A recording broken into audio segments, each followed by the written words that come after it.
আসসালামু আলাইকুম দর্শক, সবাই কেমন আছেন? রাশেদাস কুকিং স্টুডিওর আরও একটি নতুন এপিসোড আপনাদের সবাইকে ওয়েলকাম। আজকে আমি আপনাদের সঙ্গে চিকেনের একটি মজাদার স্ন্যাক্স রেসিপি শেয়ার করব।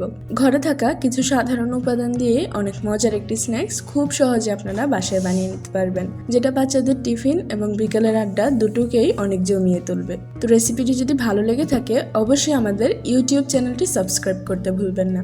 তো চলুন আর বেশি দেরি না করে রেসিপিটি ঝটপট দেখে নেওয়া যাক।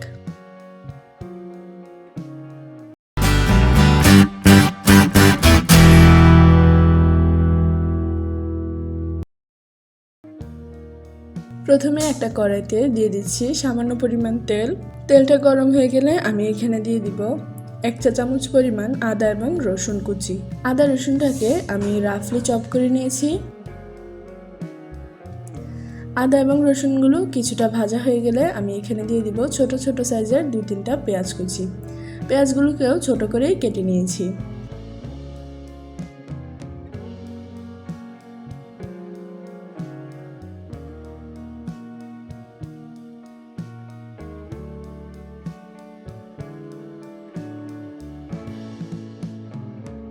আদা রসুন এবং পেঁয়াজ তিনটেই খুব ভালো মতো ভাজা হলে দিয়ে দিচ্ছি এখানে কাঁচামরিচ কুচি।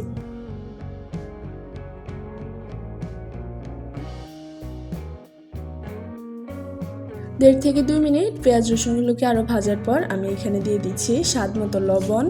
লবণটাকেও খুব ভালো মতো সব কিছুর সঙ্গে মিশিয়ে নিতে হবে। মেশানো হয়ে গেলে আমি এখানে দিয়ে দিব চিকেন ব্রেস্ট। আমি এখানে বড় সাইজের একটা চিকেন ব্রেস্ট ছোট ছোট করে কেটে নিয়েছি।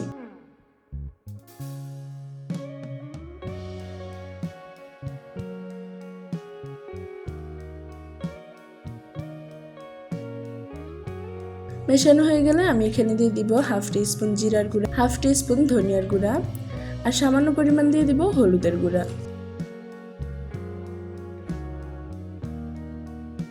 আবারও সবকিছু ভালো মতো মেশানো হয়ে গেলে আমি এখানে দিয়ে দিব গাজর। আমি একটা গাজর এখানে গ্রেট করে নিয়েছিলাম। গাজরটাকেও খুব ভালো মতো মশলা এবং মাংসের সঙ্গে মিশিয়ে নিতে হবে। ঝালের জন্য আমি এখানে দিয়ে দিচ্ছি 1.5 চা চামচের মতো গোলমরিচের গুঁড়া।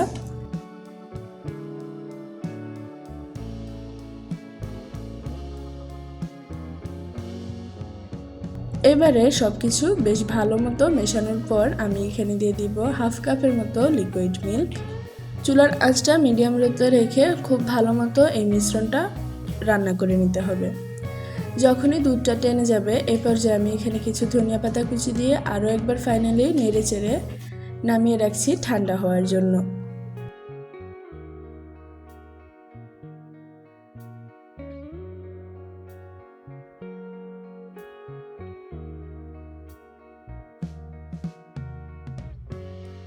এবারে অন্য একটা পাতিলে দিয়ে দিচ্ছি 1.5 কাপের মতো পানি।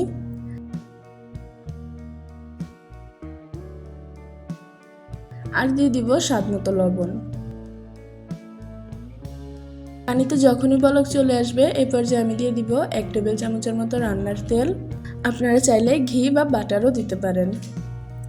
এরপর আমি এখানে দিয়ে দিব 1.5 কাপ পরিমাণ ময়দা।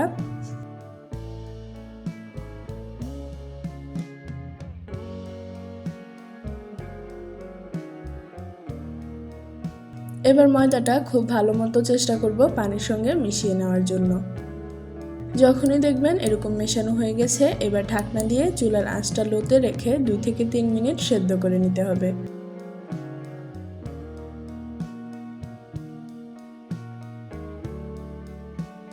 তো প্রায় 2 থেকে 3 মিনিট পর এই ডোটাকে আমি একটা প্লেটের উপর নিয়ে নিব। এবারে খুব ভালো মতো ডোটাকে মধ্যে মসৃণ করে নিতে হবে। ডোটা মথা হয়ে গেলে এবার আমি ছোট ছোট করে রুটি বানিয়ে নিব। দেখতেই পাচ্ছেন আমি একদম ছোট ছোট করে রুটিগুলো বানিয়ে নিয়েছি। এবার আমি একটা স্ন্যাক্স আপনাদেরকে বানিয়ে দেখাচ্ছি। আপনারা চাইলে রুটিগুলো কিন্তু আরো ছোট ছোট করে একদম বাইট সাইজ করে নিতে পারেন। এবারে একটা রুটির মধ্যে সামান্য পরিমাণ চিকেনের ফিলিংটা দিয়ে দিলাম। এবারে রুটিটা ভাঁজ করে নেওয়ার পালা। আপনারা চাইলে এরকম নর্মালিও ভাঁজ করে নিতে পারেন, আবার চাইলে আমার মতো একটু ডিজাইনও করে দিতে পারেন। এটা একদমই অপশনাল। তো এভাবে করে আমি সবগুলো স্ন্যাক্স বানিয়ে নিয়েছি। এবার গরম তেলে ভাজার পালা। তোলা। তেলটা গরম হলে চুলার আঁচটা মিডিয়ামে রেখে খুব ভালো মতো ভেজে নিতে হবে।